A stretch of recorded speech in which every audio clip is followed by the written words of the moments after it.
ኤደን ዳንኤል እባላለሁ 27 ዓመቴ ነው የኢንዶሜትሪዮሲስ ታማሚ ነኝ በኢንዶሜትሪዮሲስ ዲያግኖስ ከመደረጌ በፊት ለ7 ዓመታት በጣም አክቲቭ የሆነ ፔን ላይ ነበርኩኝ ከባድ ህመም ላይ ነበርኩኝ የተለያዩ ቦታዎች ሄጃለሁ የተለያዩ ሐኪሞችን አይቻለሁ ለውጥ አልነበረኝም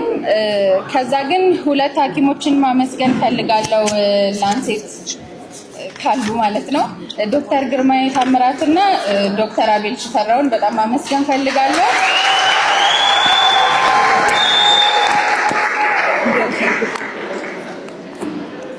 ዶክተር ግርማይ ታምራት እንደ አባት ሆኖ ሳይሰለች በጣም በተደጋጋሚ ነበር መሄደው እሱ ጋር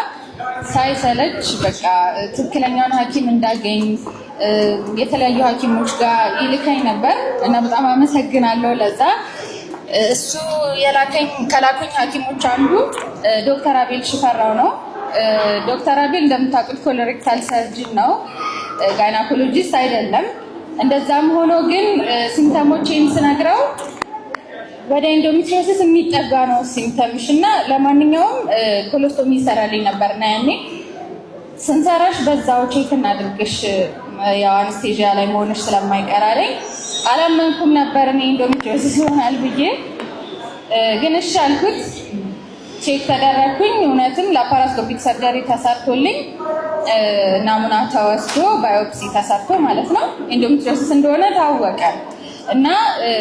የህይወቴን የረጅም ዓመት ጥያቄዎች መለሰልኝ ማለት ነው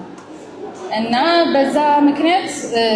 ህክምና ማድረግ ጀመርኩኝ ትክክለኛውን ሐኪም ኢንዶሜትሪዮሲስ ኤክሲጅን ሰርጅን ፈልጌ እንዳገሬ እንጂ ህክምናዬን አጠናቅቄ ተመልሻለሁ